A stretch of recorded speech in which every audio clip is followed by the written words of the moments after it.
Hey, what's up, La Familia, you crazy football-loving nutters? This is Ray Hudson, and you are luxuriating in listening to the Inter Miami podcast with the stupefyingly magnificent Jay and Alex, two lads who are as electrifying as a hairdryer thrown into a hot tub. Stay tuned, because you know what it's going to be. It's going to be magisterial with an amplifier.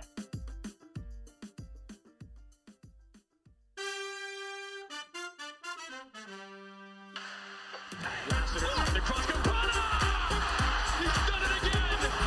Taylor wins it for Victor Ulloa. It's one up. Ulloa and Taylor. Job done for Inter Miami. Landed in by Moses. What 6? It's 2 for Miami. Damian Lowe doubles the lead. Sometimes you can just sense something wicked this way it comes. Don't you just love it when a plan comes together, or picture really starts to develop, and you really get just a firm understanding of exactly where you are compared to where you thought you were going to be, maybe in the past, maybe at the beginning of this season. But hot damn, does it feel good getting back above that playoff line and sitting pretty at 5, buddy. Yeah, I'm still kind of in shock, man. Like, if you would have asked me at the beginning of the season, nope. No way. I would have thought we were, high on something if we were talking about this at any point. But, yeah, it's good to be back above. Definitely some things are going to have to fall our way as the last few games continue on here. But, hey, we'll take it while we have it. We will take it while we have it because, again, cannot state that every single point matters. 3 points are absolutely massive. At least we need to be walking away with draws, coming away with some points. But, yeah, I mean, it was just like, definitely, like, disbelief was a pretty good word. Once that final whistle was blown, I was just standing up and I was like, man, like, this is what we were hoping for, but like best case scenario. But, it can always be wonky in the MLS. But, hey, man, it feels good. It feels good. But welcome, everyone, to the Inter Miami podcast. I am Jay Kington, and I'm joined, per usual, by Mr. Than Harrington. How are you doing, buddy? I am good, man. Another busy weekend, gearing up for a busy weekend next weekend. Heading out to Harrison, New Jersey, repping the pod with the boys for the away day against Red Bull in a game that I didn't think it was going to be that big of a deal. But, hey, I'm glad I bought the tickets for it now, so ready to go out there. Yeah, it'll be a good time. It will be a good time for sure. I mean, and another big game. And what's going to make this one really exciting is, I just saw the table rotate, so I think Columbus just drew it up. We'll get into – there's some other games happening that are going to shake up the table standings. But right now, as it sits, we're at number 5. And, we're recording this Sunday night at, 8:17. So there are some games on with some Eastern Conference teams playing. But right above us, New York Red Bulls, man. If we can go up there, like if we could somehow secure a win, and then we're really just within, one more win, and we could even jump them and be in a top 4 position, which I think would just be absolutely massive. But hey, man, we'll talk about that a little later in the show as these games continue to play on. But man, just hell of a game last night, man. Go ahead and give us a quick intro to what happened. Yeah, so obviously, unless you're living under a rock, we won 2-1. Great game.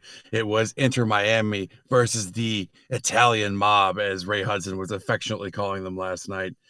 We came out in the 3-4-3, lined up with Calendar, McVeigh, Sailor, Lowe, Taylor, Mota, Gregory in the middle with Yedlin kind of hanging out like at a right wing spot. Then we had Lassiter, Higuain, and Pozuelo up top.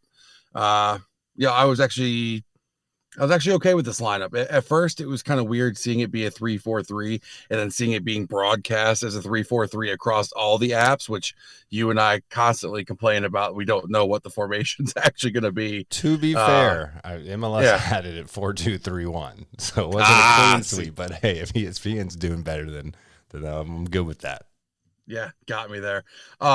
But no, I liked it because seeing Yedlin out wide, you knew Pozuelo was going to be able to cut in and be the playmaker where he needed to be in the middle of the park, but also offer up that support as needed.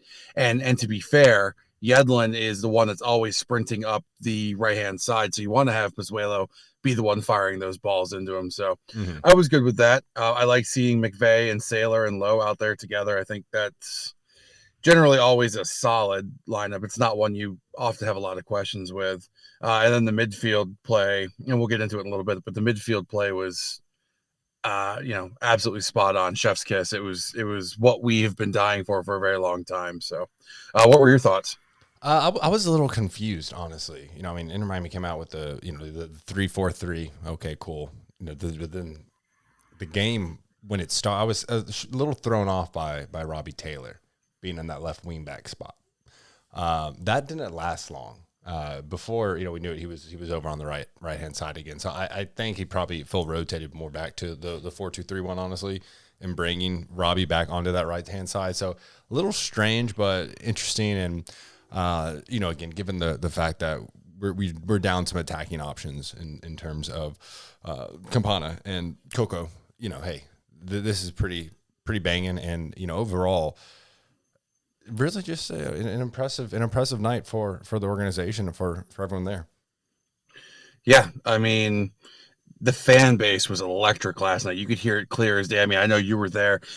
Even through the TV, you could hear like the fans were rocking and rolling Drive Pink Stadium. It was sounds like one of those games you definitely wanted to be there. And especially with the talent that was coming in on that Toronto side, you didn't want to give them any advantage by, I mean, I'm not saying our fans are ever quiet, but you definitely wanted to bring the noise on that one. It was a good night for the fans to showcase what they can do. Yeah, for sure. I mean, it felt like family last night. I mean, everyone was getting into it, even outside of the North Stand, right, where all the supporters groups sit. Even on the East and West stands, fans were getting into it.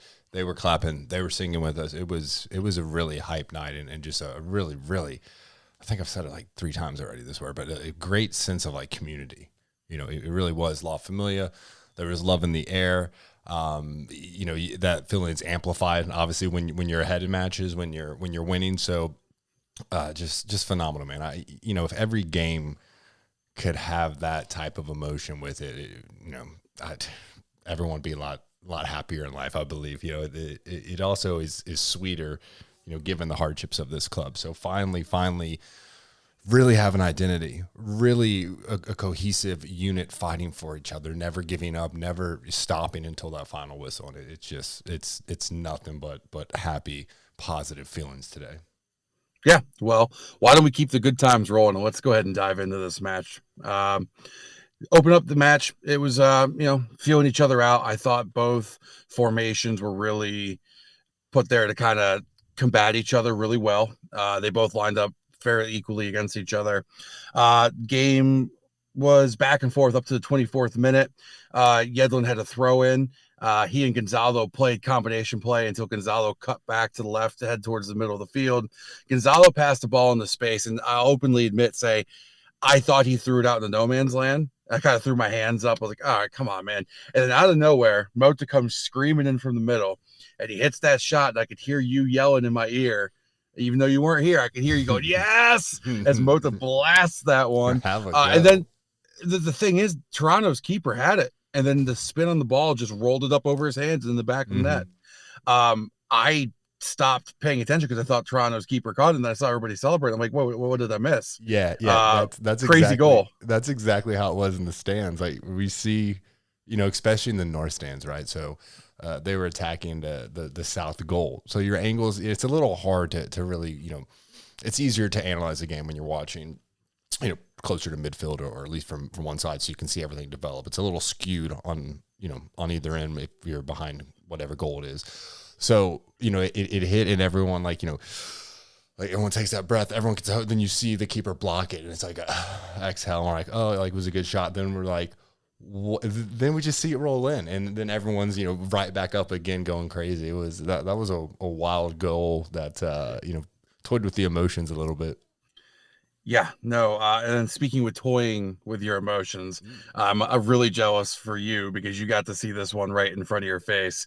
28th minute, the response from Toronto, world class. Insigne started the move with a beautiful ball from cross field, from left side of the center line all the way up to the right side to Bernardeschi.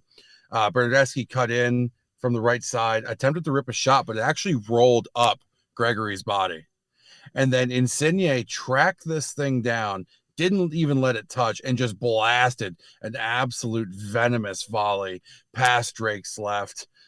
I mean, wow, that's got to be goal of the week contender for sure. Yeah, and I mean, you already said it, a class. That's what I said when it happened. I was like, I mean, impressive, right? Obviously, you want to win, you know, and you kind of going from the high emotions of being up and then a draw, but it's one of those goals, man. And there's been a couple of those goals that have been scored on us this season where it's like, you can't really be mad. It's just so impressive. And man, he just drilled that thing, and seeing it live was crazy because it wasn't like it was, you know, he caught like a volley or a cross like around the 6-yard box or anything like that. I mean, this was deep and just drilled and pinpoint accuracy right past Drake.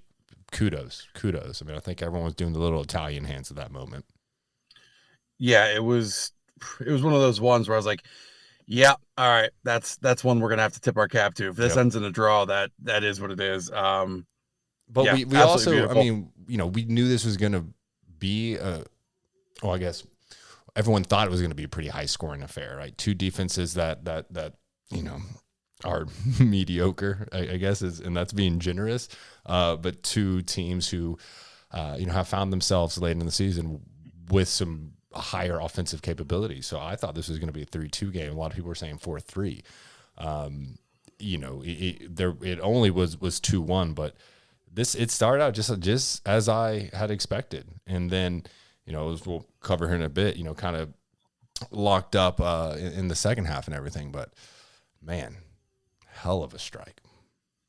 Yep, absolutely. It's one of those ones you hit the record button when you play on FIFA and you hit one of those. Anyways, the game got a little more cagey from the Insigne goal going forward. I was kind of expecting to go in tied into the half. And then magical football from the Herons. It's absolutely gorgeous goal.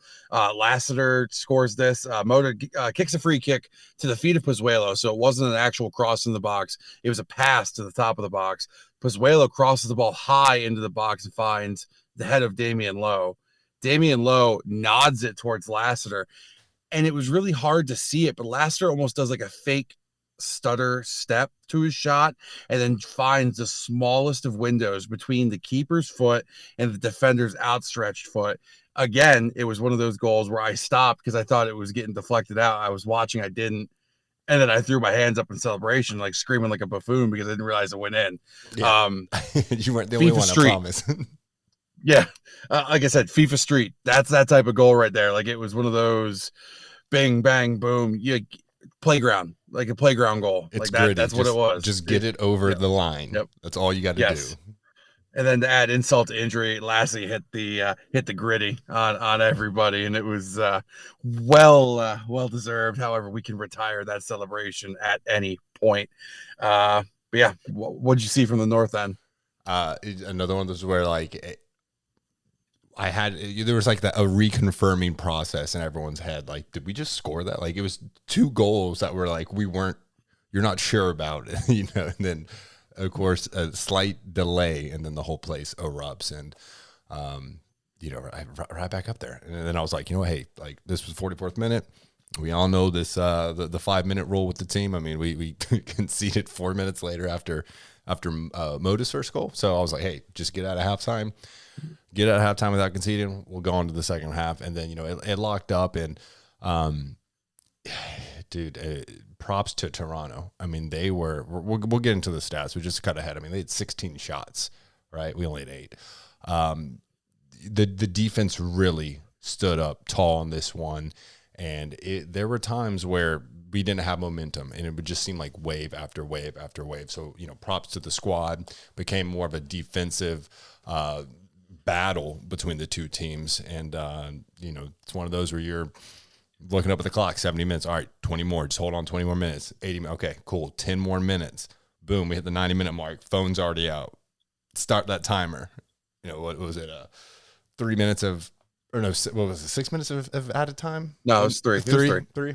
Yeah. And so I've got that up, and people are yelling like, "Yo, how far are we?" And I'm like, 2 minutes, and then 30 seconds, 30 more seconds. Hold on, and you get it. You get the win, and you become elated because anyone who's been really following this, and obviously it's very compact in the East right now. You just knew that this was the best case scenario, that this was going to put us above the playoff line. Where we were going to fall, uncertain, right? Because we still had games today, but man, just a good feeling, man. Just a genuine good time at Drive Pink. Well, we'd be remiss if we didn't discuss the last momentary hold of breath, oh no, head and hands moment, where it looked like our boy Bryce Duke took somebody down in the box. Yeah, I definitely.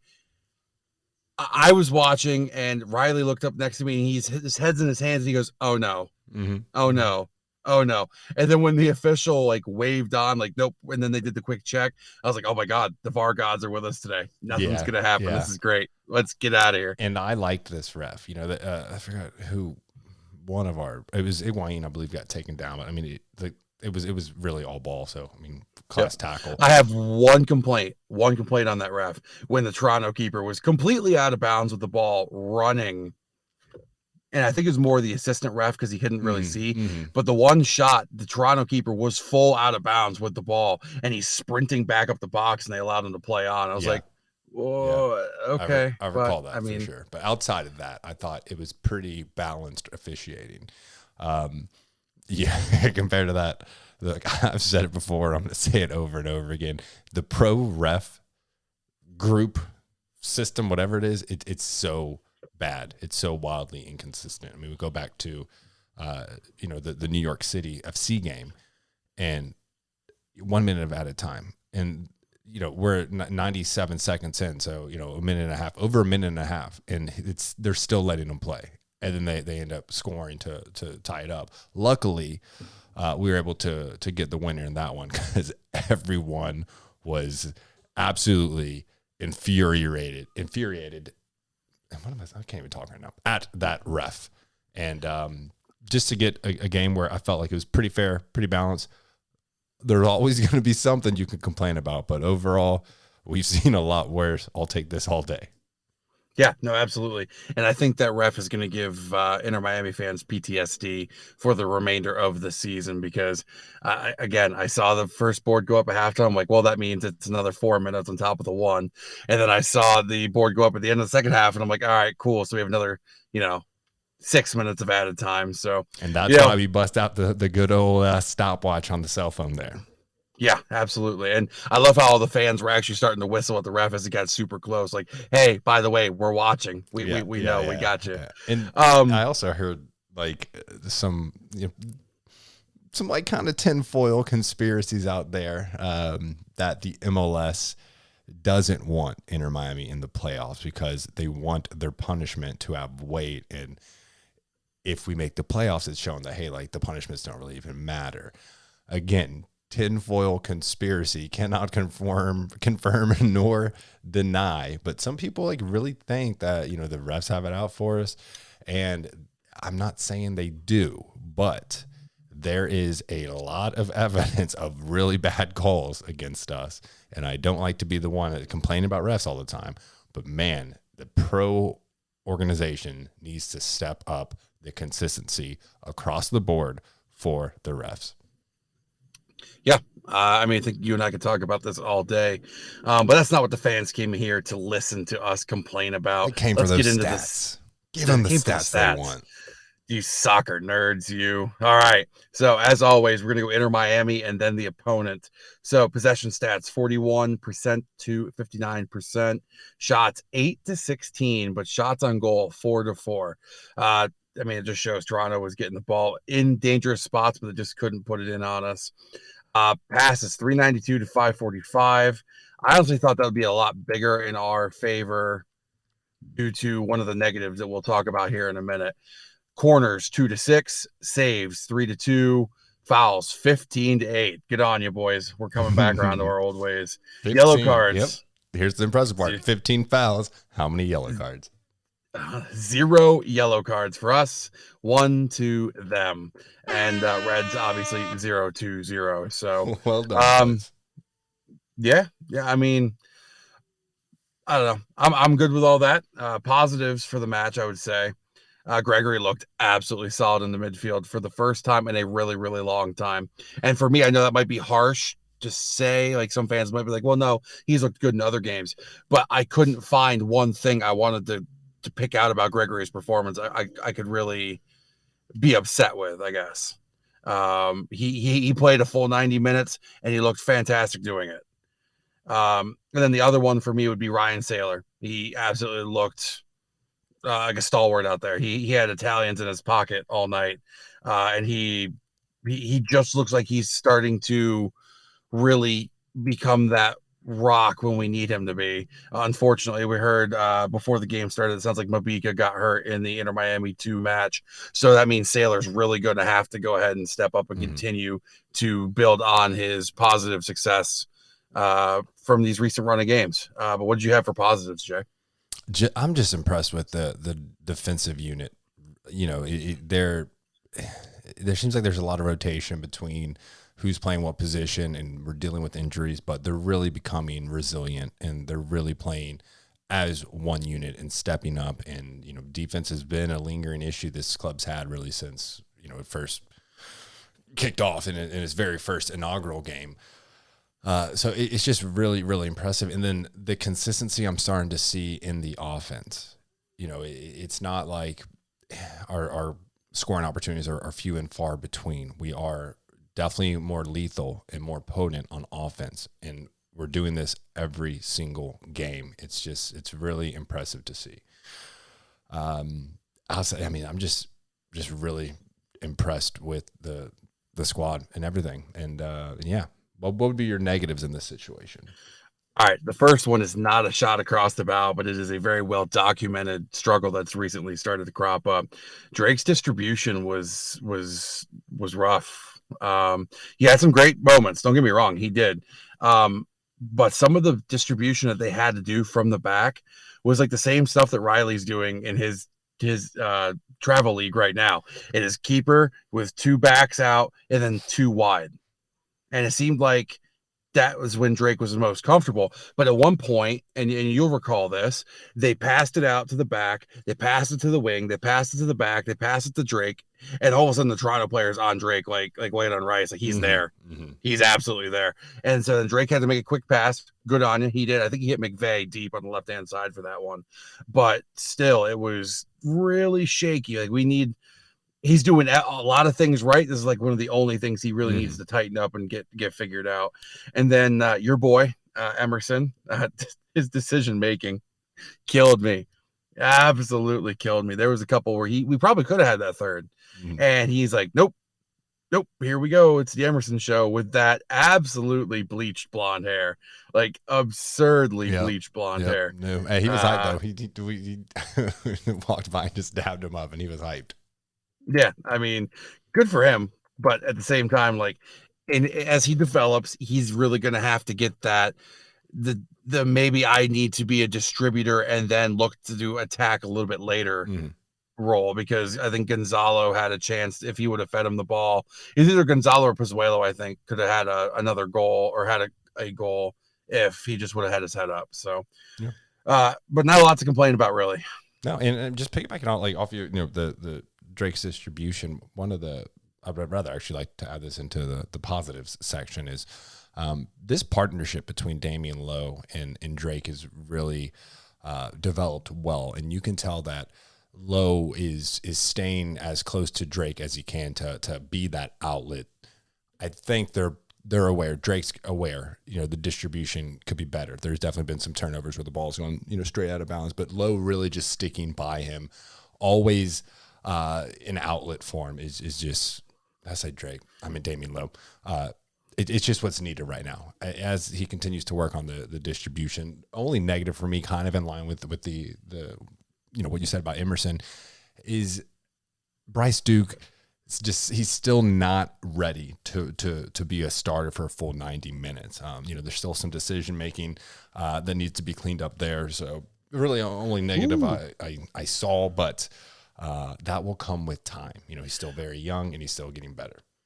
I was actually just about to interrupt you and say I just thought of one more positive. Go ahead. And I was going to say, I liked what I saw from Bryce last night, because in the Discord, we were jokingly talking about Bryce going in at center back, blah, blah, blah, blah, blah. And then all of a sudden, at one point, Bryce is like in there mixing it up with the attackers because one of our center backs got out of position and he makes like a critical tackle. I was like, all right, sick. And he was getting in everybody's grill all night for when he came on. Yep. I would agree with you. I will agree with you that he's not ready to be a full-time starter, but the future's bright if he keeps this upward trajectory as the season goes on into next season. 100%. I mean, and we've seen moments of pure brilliance from him, and you know how special he's going to be. And I'm thinking even beyond Inter Miami. I'm talking future U.S. men's national team. This guy's future is so bright. It's not a harsh negative, right? It's just, hey, like he's continuing to develop. That's fine. But yeah, I mean, just because I want to participate in the negatives section, I don't really have anything too negative to say, man. I'm all smiles. Got to be hating on our boy Bryce like that. But hey, with that, we're going to move into the rankings. As you guys know, we are moving to Sunday nights for our recording. So as of right now, the power rankings are not out. But we can move on into what the Eastern Conference is looking like as of right now. Keep in mind, games are currently being played. So as of right now, we are in 5th. We are behind Red Bull New York in 4th. And they have one more game played with 41 points. NYCFC is in 3rd with 42 points. And Montreal is in 2nd with 46 points. We're not currently tied with anybody, but then behind us is where everything gets a little bit more tricky. Columbus is in 6th, Revs is in 7th, and Cincy is in 8th. And this is based off of, again, when we did the review of these standings prior to this episode, they were all on 34 points. But Columbus has also played 2 less games, 24 versus 26. And Revs and Cincy are exactly tied on wins, draws, and losses. So, again, Eastern Conference is so compact. And then, like, I challenge anybody who's trying to get their friends in the MLS, if you want to show them, and I won't always say it's high quality football, but like competitive football, not like League One, not like Bundesliga. This is it. Mm-hmm. This is like where every game matters. I mean, there's times in the EPL where I don't get hype over a regular season game. Every one of these games, like all day, I'm thinking, yep, we're getting after it. Yep. All right, we're playing these guys. We got to do our thing. So, but yeah, that's it for the Eastern Conference. Jay, do you want to add anything to the Eastern Conference, sir? Yeah, just I can do an update here real quick. Hold on, let me get back to this. Yeah, so as far as games that are going on right now, so Columbus and Atlanta, it's in 90+1 right now, 2-2. So they're both going to draw. That's going to put Columbus at 35 points. That's going to put Atlanta at 30 points. Also going on concurrently, Charlotte versus Orlando. That's also a draw right now at 1-1. So we are getting a little love from the soccer gods. There's going to be games we're going to want teams to win, and there's going to be a lot of games where we want them to draw, just to hold them back on points. So, right now, if everything holds, right, if Columbus and Atlanta draw, which it looks like it's about to be, if Orlando and Charlotte can not score in the next 14 minutes and we get 2 draws there, that's going to be, again, we're in 5th with 36. That's going to be Columbus in 6th with 35, Orlando in 7th with 34, and then it goes from there on out. So, really, really exciting times. You got to keep your head on a swivel. You're obviously watching Inter Miami because you love Inter Miami, but you're also watching every other mid-table team on the Eastern Conference as well. You got to keep your eyes on everything because it just evolves so quick, and the amount of rotations between who's sitting in what spot is just nonstop. It changes, multiple times every week. So here's where we are right now, and Thank you, soccer gods, for gracing us. Let's hope these draws hold because it's only going to help solidify us up in the area we need to be to really finish out this season. We still have many games left in the season, but we're where we need to be right now, which is the most important thing, and we need to continue to stay focused in the future and keep moving forward. Yeah, no, absolutely. And I did want to add one more thing to the Revs Cincy thing real quick. Revs are only up on Cincy because they have conceded 1 less goal Like, again, that's still absurd how tight that is. Mhm. One less goal. But moving on, Well, hold something on. I didn't. Because you mentioned No, goals. go ahead. Let's talk about goal differential for a second. Oh, let's not talk about goal We're getting a differentials. little better, okay? We're at -8, so we're no longer like the worst team. There's also teams. Chicago's -8. Orlando has -8. So, hey, Wait. we're improving a little bit. Wait. We no longer, unless we have like a cataclysmic collapse, we can no longer be the worst team with goal differential because DC's at -27. Bless their hearts. They're going through it right now. Waza, what are you doing? Anyways, something I never really thought we'd be talking about somewhat seriously. Supporter Shield. We kind of like put it in there just as like all right, we'll keep everybody updated. Surprise, everybody. We are in 10th place. What were your 15th last week, I believe? Yeah, I believe. And we're usually like we 18 were coming to 25. out of like, so this is good. Yeah. We were coming out of like the mid to low 20s. So who are we behind? Real Salt Lake at 9th. Red Bull New York, again, one more game played, but they're in 8th. In Minnesota, they're sitting there in 7th. Don't you know? Don't you know? Don't you know? And then we're not tied with anybody. We are up on the Galaxy. They've played one less. Vancouver is in 12th, and they've played one more. And then Columbus has played two less, and is sitting in 13th place. So, surprise. Like I actually had to double check myself on that a couple of times when I was writing that up because I was like, "There's no way. There's no way." Crack the top 10 for the first time ever. Yeah, this feels good. I'm gonna remember this feeling. Oh, yeah. Well, let's keep it going because the playoff projections presented by 538.com, we are at 51%. We were at 27% last week. Yeah. It's amazing. But I will say, though, and I did put this in here as a note, Columbus is still at 71% and they're below us. So they're definitely looking at a few strength schedule, what they think is going to happen, what they don't. I also don't think that they're taking in, and I mean, it's kind of hard, one of those things to like rate, but they're not taking into consideration that Miami's actually coming together. The boys are coming together as a group. I was reading into, I may or may not have put some skin in the game against Toronto versus Inter Miami, and I was looking at it, and all the pundits were like, Toronto's going to blow them out of the water. Toronto's going to beat them. Toronto's going to put them behind the shed. Toronto's going to do this. Toronto's going to do that. So, good. Keep doing that because I think it makes good locker room material for the boys. But yeah, let's just hold on to this feeling, like you said, brother. We're a completely different team. The second half of this season, right, which was, I don't know, what was the halfway mark? Like 5 weeks ago, something like that. Maybe a little more than that. That's just off the top of my head. Once we got Pozuelo, everything just started clicking. Like, we got our missing piece. We were already improving, and he's just able to elevate everyone. We're a completely different team. We are, we're an opponent. You're still going to see, there's still going to be that Inter Miami hate. You're still going to see these pundits, say, oh, they're not good, or whoever they're playing should beat them. But like, no, man, like, we're really, even if we're not getting the credit, like, if you're following this team, you're seeing everything's turning. The tide is turning, and it feels damn good to finally have an actual competitive team that, you're getting some reward for the time and dedication you give to this team, whether, all the times driving up from Miami or driving down from West Palm, or if you're in Fort Lauderdale, good for you. It takes time. And then you're at the stadium early, you're at the stadium late. You're going through all the delays, man. And you've been doing this for 2.5 years. Now you're finally getting rewarded. Now there's finally, you don't have to over explain it to someone because they think you're crazy because you keep going to, support this team week after week after week and being let down so many times, man. It feels good. I don't have any other words to say, man. I mean, you can see me smiling now. It feels really good. Yeah, no, I mean, people might call me crazy. I'm not saying we'd win, but I think right now, if you put us up against Philly or LAFC, we'd go 9 rounds toe for toe. Like we'd put them through a fight. I'm not saying we'd win 100%. Like if we did like a series, we'd be competitive. We'd probably lose. We could at least be competitive. Yeah, There's we'd be still competitive. a lot of games left to keep improving.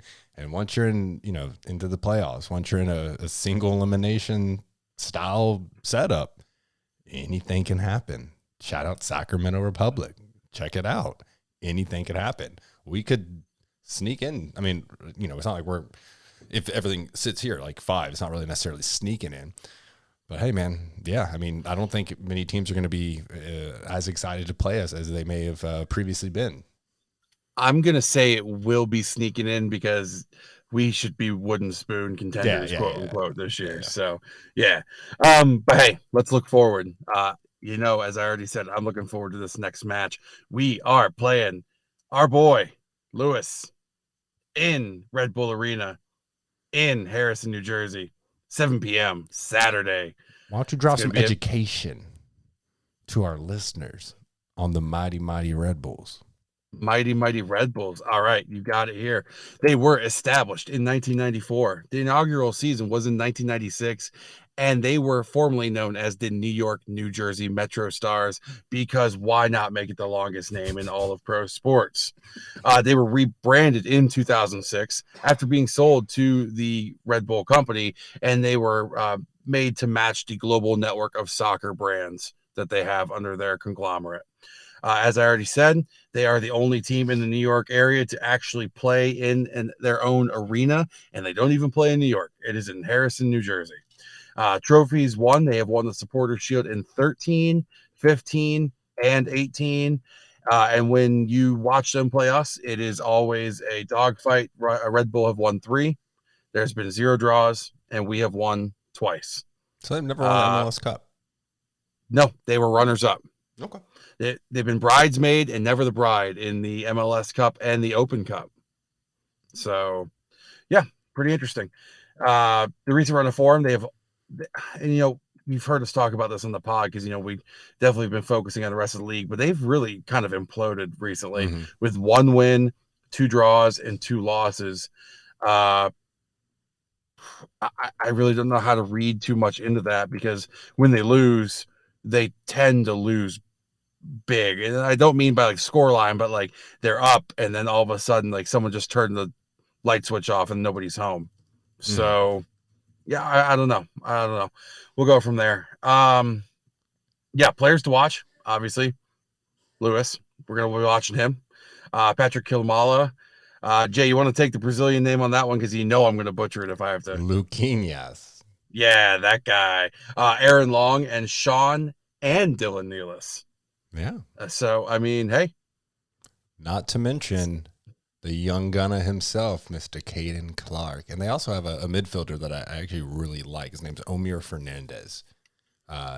Young guy, only 23, pretty stud. I think he's going to have a bright future as well. They've got quality players, but yeah, they've just been imploding. I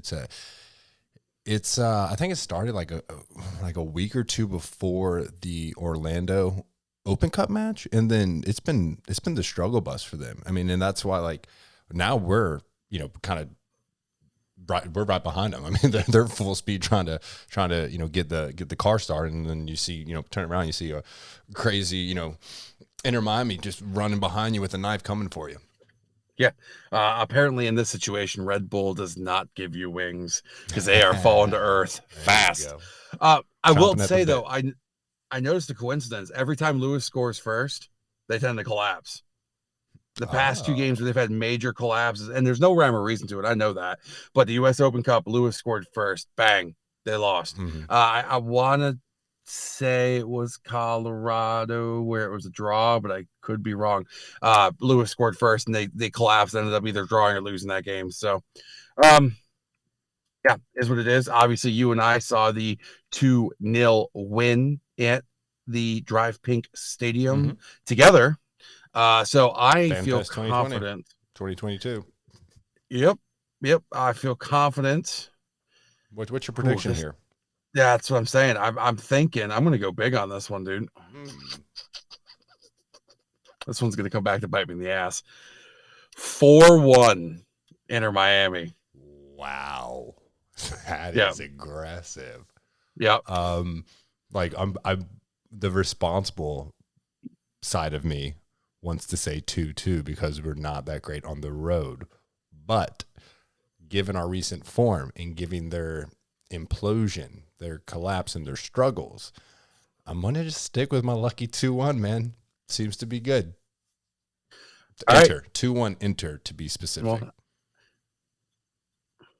Well, yeah, I mean, 4-1, and I'm grinning like an idiot because you knew I was picking. Maybe you look like a genius, and maybe we're all in very good spirits Saturday night. I'm gonna hold up a sign. I'm gonna try and get on national TV. If it's 4-1, I'm gonna unveil it and say, "Jay, I was right," and that's just gonna be it. Yes. All right. So let's move on. Looking at games that have caught our eye for this coming week. Definitely watching Cincy versus Columbus. I'm gonna be keeping an eye on those dirty, rotten, finish that sentence if you will, Orlando versus NYCFC. Again, pretty much we could have thrown a dart at any Eastern Conference game at this point. Mm-hmm. Just gonna go ahead to have to watch it. Also know that on Wednesday there's going to be games as well as Saturday and Sunday this week. So it's another double game week for all you fantasy nutters. You get on it. What are you watching, Jay? So obviously, I mean, I've been following the as far as this week goes, the games you already mentioned, right? For next week, wholeheartedly agree with what you're watching. I'm also going to add Charlotte and Toronto in there just because anyone in that mid-table, I'm automatically watching. Outside of this super compressed Eastern Conference, Friday night, 8 p.m., LAFC versus Austin. That's going to be a fun and exciting game. Should open up quite a bit. Two teams that are just rolling right now. If I'm not mistaken, I think they're 1-2. Yep. They're probably. Yep. Are they 1-2 on the power rankings? I can't even remember. But anyway, two of the top teams. Going to be a hell of a game to watch. Yeah, no, absolutely. I mean, to be fair, when I was thinking about this, I didn't even put the Western Conference into my mind because LAFC's been on a whole nother level right now. Yeah. And they're kind of running, but good on Austin, second place right now. And they're keeping pace to a degree with them. They're only 9 points back from LAFC. But yeah, hey, that's a good one to watch. Check it out. Moving forward, talking about LAFC, they became the first team to clinch a spot in the playoffs already. They're sitting on 57 points. And I think the Seattle game last night is what really got them over the hump. If not, that was one of the games that had to get them over the hump. And some other things worked out as the day went on. So, yeah, LAFC's already clinched, moving to the complete opposite end. Them boys in DC got 6 hung up on them again.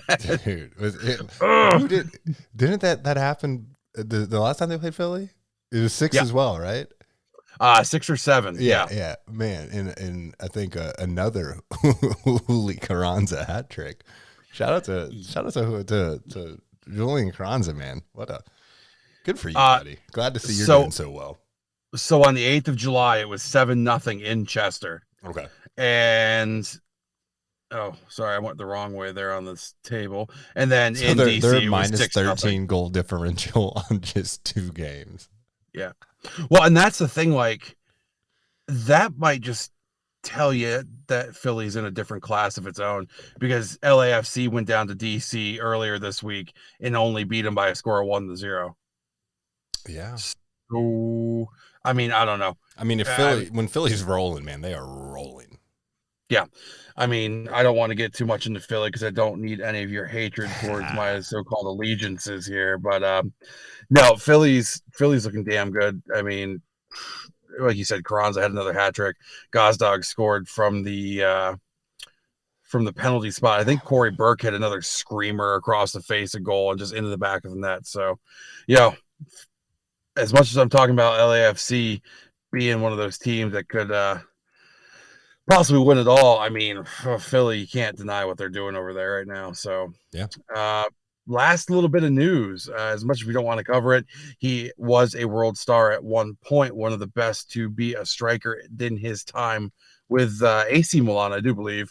But Pato underwent knee surgery and has a undefined recovery timetable. per Orlando.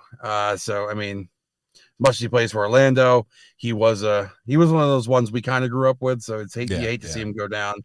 He really had an injury laden career. Didn't really allow him to get to his full potential, I don't think. Did you know that when he played for Chelsea, he scored in 50% of his games? That's absurd. Yeah, I did not know that. Yeah, he played 2 games and scored 1 goal. Sick. Paul told me that outside the stadium, and I was dying of laughter. You really set me up for that because I had no idea. I was like, "Damn, wow, that's like ridiculous." Dude, it's like Drogba I barely level. remember it. Like, it was just one of those classic bad Chelsea signings. Yeah. Hey, it's all right. We can talk about Chelsea because it sounds like the Pride of Hershey, PA, is going our way here soon. But we won't talk about that. Inter Miami news. We had a few call-ups. Adrian Rosario was called up to the Puerto Rico U17 national team. Nicolas Almeida and Santiago Morales were called up to the US U16 team. And Ezekiel Abadia Reda, if I mispronounce that, it's just per the usual, got called up to the U17 US team. I didn't know Puerto Rico had their own men's national team. They're territory, damn it. Why aren't they repping for the United States? They just had enough. They're like, no, we're good. No, we're not doing this. But jokes aside, the academy, as we could keep saying it all day long, they're producing. It's producing. Yep. The foundation's finally set. It's good to go. Like a couple more years, that starts to bleed into the first team, and then, then we're really gonna elevate.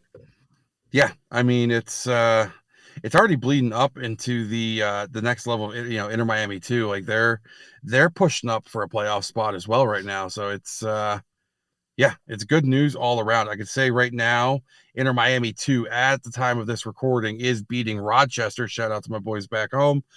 They are leading 2-1. So it looks like Inter Miami 2 is also moving up the table. So good on you, lads. And the final bit of news, I was kind of confused. I didn't know really how to approach this piece of news, Jay, because there's like confirmations that it existed, but it didn't exist, but it did. Inter Miami unveiled the Inter Miami Foundation this past week. Yeah. But it had already been set up and operational since 2020, but they unveiled it now. So I don't know. I mean, it's a good cause. I mean, they do a lot of good for the local youth. They do gear drives. They do back to school stuff. They do they help fund Special Olympic athletes in the local area. It's really good organization. It's just kind of weird announcement. Strange rollout. And then here's some late breaking news. Tesho Akindele just scored in the 89th minute. So Orlando is beating Charlotte 2-1 right now. 90th +4 right now. That means Orlando has now jumped us, and we're both sitting at 36 points. We're separated because Tesho just scored. They're now at -7 goal differential, so they're only beating us off goal differential. But yeah, so right now as it sits, Orlando 5th, Miami 6th, Columbus 7th. Why'd you have to go do that to me? I'm just giving live updates as they come, buddy. Damn, man. It's our responsibility to the community. Couldn't let me get through OnlyThans with my happiness until that. I mean, hey, you know what? You're gonna have to get used to it, folks. You know, it's gonna be one of those things. It could be the very last day, and that's what makes the sport exciting. Like, very last day, very last kick of the ball. If any of you have not watched, what do they call it in the EPL? The final day. Like, it's not deadline day. It's decision day. Decision day. Yeah.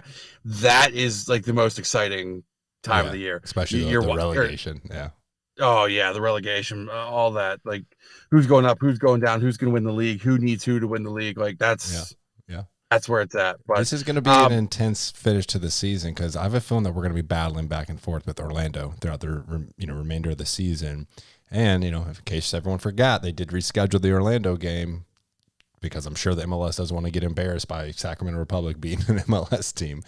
So that is now the second to last game of the season. So October 5th, there's chances that, whoever wins that game is going to get into the playoffs. And whoever loses that game, depending on how the table looks, might not. That's a home game. We play much better at home. We've obviously played Orlando twice this year and lost. We really want to get a win here and don't just get, a clean sweep this year. But man, oh man, I've mentioned it on a few episodes in the past. If that game is when we can jump them and kick them out of the playoffs, ooh, that is a revenge. So sweet. I will have hot Twitter fingers that night. I will be spitting it out everywhere that night. Toxic on Twitter. Yeah. But hey, it's my time to shine. It is. Spread it open, buddy. It is premium content. Like, subscribe, OnlyThans, where you get let down constantly by my inability to produce premium content. We're going to have to set you up with a Patreon here. Yeah, I don't think anybody wants to buy what I'm selling. Anyways, Jay, first question for you. Are we deep enough to last the remaining 8 games and make the playoffs, or are we one Higuain injury away from running out of gas? I mean, you've seen other players starting to step up. If we lose Higuain before we can get Campana back and, or Coco back, we could be in some serious trouble. We do have the pieces where we could still compete, I believe, but, missing that true striker, I think, would be pretty critical. So we've also, that I think 5th is the highest we've ever been ranked. We were ranked that one time previously, then the Sunday games played and we were dropped off. That was last season. That literally just happened. I just updated everyone a couple minutes ago. We were in 5th. Now we're in 6th. We've seen the wheels fall off 2 years in a row. At the end of the season, we'll typically go on like a decent unbeaten streak, and then in crunch time, it all falls apart. So I don't think we're deep enough to where right now, if some serious injuries happen, it's not going to make me feel positive about making the playoffs. But again, anything could happen, and the team is really stepping up in other areas with other players. So yeah, I mean, it's not a really definitive answer, but we're going to need at least one striker. I'm going to say no, we're not, because social media has showed Ken Poppy getting ready. Looks like he's back to training at maybe 65% of where he was prior to getting injured, but he looks like he's well enough ahead of the original timetable. So I think we'll be okay. So you think even if we had deep enough? Yeah, I think we are. I was going to say. So I wasn't sure. Okay. So I said no because we're not one injury away from running out of gas. Oh, okay. You're saying no to me. Yes. Okay, I got you. Yes. Yeah, my fault. So let's piggyback off that. Do you have a rough idea, or what do you think of the timetable for Coco and Campapi to return? I kind of already jumped on that with Campapi. He's on social media. Yeah. He's working out. Mid-September was what they were projecting for Campana. I mean, we'll be realistic. I don't think he's Adrian Peterson, right, with his knee where he can just come back from a late season ACL tear and then come back and just be just fine, recover in 4 weeks. But if he is recovering early, that might bump it up to, early September, which, I mean, the sooner the better, right? We definitely want to be able to play him and utilize him when we need him. So, if he's doing well, we'll say we'll cut a week off that. I was kind of projecting the Columbus game or DC, but, maybe we can get him for Chicago, which is on September 10th. All right. Yeah. I mean, I was obviously hoping for him to be there at DC, but yeah. And then Coco, I would think, is another week or two. If they decide, I mean, let's be honest, and I'm not saying we need to overlook anybody because all these points are critical, but if they really wanted to rest him against DC, I don't think I would hate that move. Yeah, don't rush him back. No, don't rush him back. Absolutely not. Plus, he's done enough for us. Let's make sure he's fit for the World Cup too. I'm not saying exactly bench him for the rest, but let's keep him happy because then he'll want to re-sign. Yeah, I want to say shout out to Matty Pellegrini, signed with NYCFC, and the club let him go. We received no money. We wanted to do right by him because we kind of screwed him over. Put it bluntly, we really screwed over that kid for a couple of years. But good on the club, recognizing the situation and then wanting to rectify that and do right. And I completely agree with you. We want to protect Leo so he can go to the World Cup. If, just like the last question, if Gonzalo got injured and was going to be out for several weeks, That's the only case I'd want you maybe pushing him up a little earlier. But for all other, and I'm not jinxing anything. I hope no injuries happen. Don't rush it. Get him back to the level we need him at. You don't want to bring him on and retweak or re-injure and then be out for the rest of the season. Yeah, no, absolutely. I know this one's been asked a couple times, but I still want to put that in there, see if you've gotten any updated thoughts on it. If/when we purchase a DP in the winter, what position would you primarily look for them to play? I would love a solid DP, another addition in midfielder, maybe like a winger, something that would be another attacking option. The numbers are different. It depends. There's an option for another year of Gonzalo. And at this rate, if he wants to stay and they can, agree to something, I'm okay with that. Some people are saying, hey, they're not okay with that unless Higuain wants to come back on a TAM deal or something like that. So depending on what happens with Higuain, like my priority would be on the wing or someone we can utilize in the midfield as far as the DP spot goes. If Gonzalo is not here next season, then immediately it would be on, another, DP caliber striker. Pozuelo is definitely going to be a DP next year. That's pretty much a given. We are still waiting to find out what happens with Rodolfo Pizarro. I actually think Pizarro would do quite well in this system with these players, so I wouldn't necessarily be against having him come back and finishing out his the rest of his contract. But that would be kind of where my assessment would be. What would you be looking to bring in? If you would have asked me a couple of weeks ago, I might have said a center back, and I know we've butt heads over that before. Don't want to waste a DP spot in a center back, but that's where I would have said a couple of weeks ago.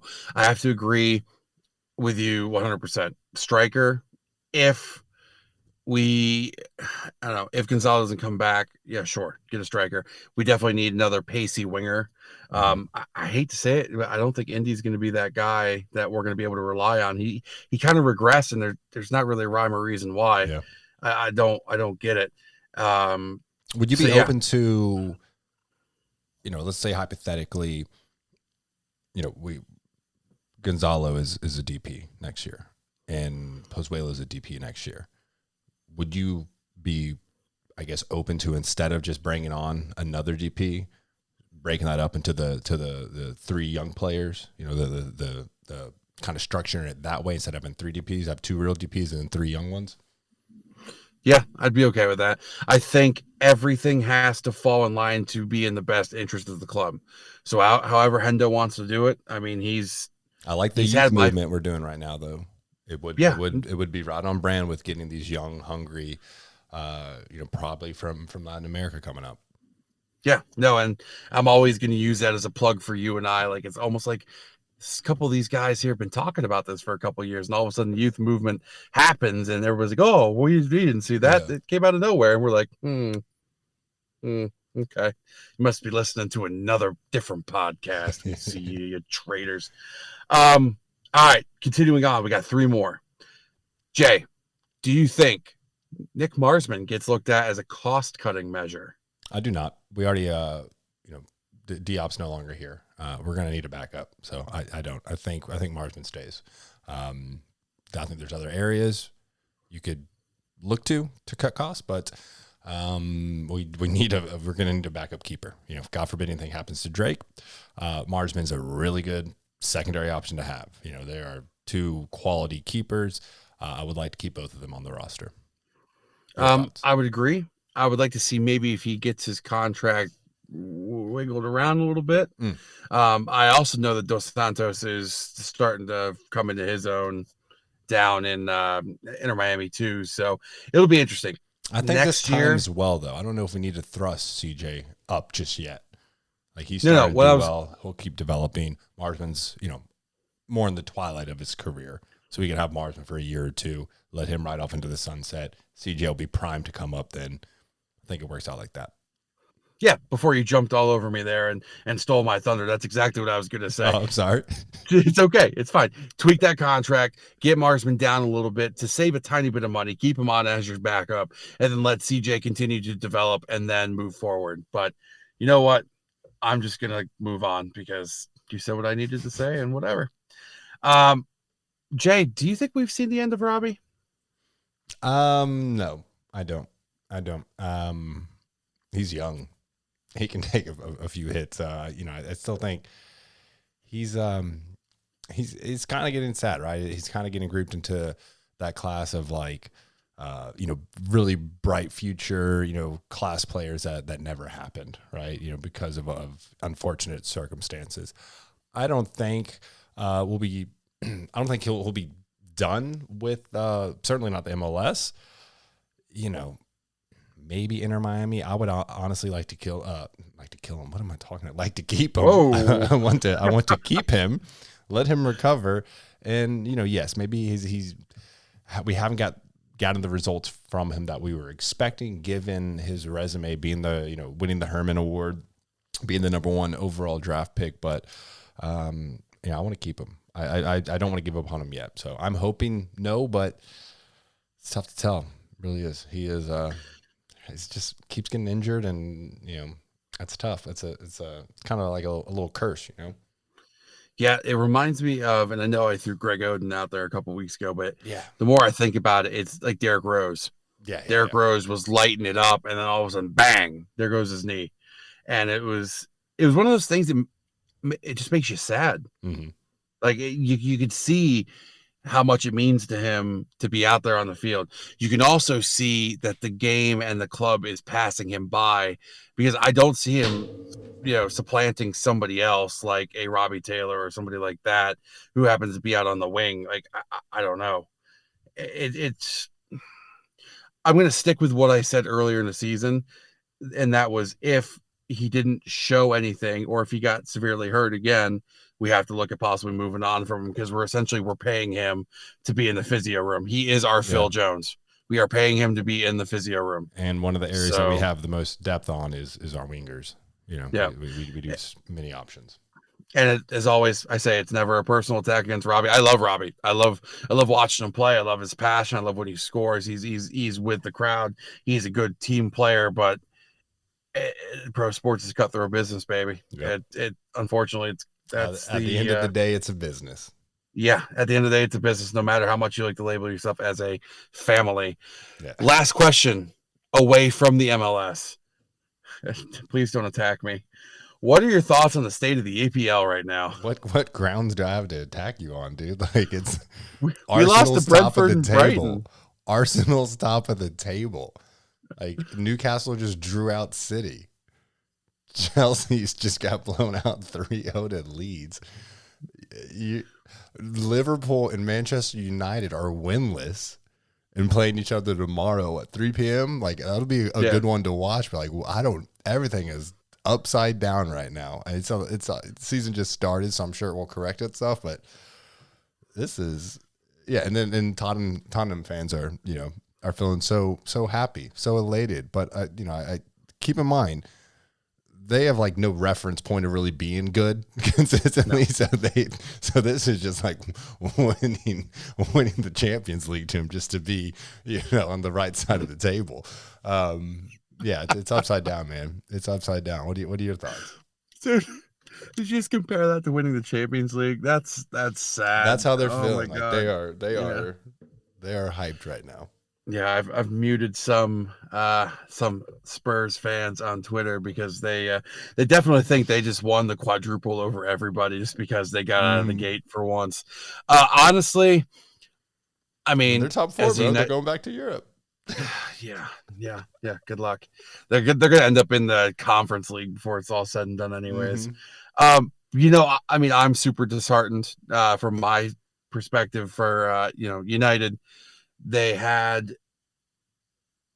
just put freaking what's the stuff that was peddled online, like Flexi Seal. They put Flexi Seal, all over a Titanic-sized gaping hole. Like, it just didn't work out. Chelsea, I think you and I both thought they were going to have a little bit of struggle. The attackers were not really lining up to where they needed to be coming into the offseason. Liverpool definitely shocked me. I didn't ever imagine Arsenal would be that good, even though I have Odegaard and Gabriel Jesus on my fantasy team there. So, Arsenal went the youth movement route as well. Struggled in recent years, but they're starting to see that the commitment to that project pay off. And if you haven't already, check out All or Nothing on Amazon Prime. They covered Arsenal last season. It doesn't matter. Like I even enjoyed the Manchester City All or Nothing, and I really don't even like Manchester City one bit at all. So I mean, just cool, very much like Hard Knocks, just kind of inside, behind the scenes throughout the season. So check that out. But yeah, man, you got anything else or? No, I was just gonna say, man, it's gonna be one of those things where we're not gonna know. This one might be the season where we don't know until the end of the year who's going to be up and who's going to be down. Like, this is probably the EPL season that you and I have been clamoring for a long time, where it's not a runaway one way by Citigroup or by the terrible people that fill Anfield day in and day out. Liverpool. So Liverpool is right, Liverpool. not pool, poo. But no, man, that's pretty much what I got. You want to take us out here? Yeah, man. Obviously, thank you to everyone for tuning into the Inter Miami podcast. Shout out to all of our listeners, all the fans, all of La Familia, all the SGs, all you psychopaths. We love you all so much. You can find us on Twitter at InterMIA Podcast or on Instagram at InterMiami Podcast. Check out the Discord community. Reach out to us. Always bumping every single day. We have an arsenal of different subjects we discuss now with different channels, but nonstop fun banter. And yeah, man, as we end every single episode, vamos Miami. Vamos Miami.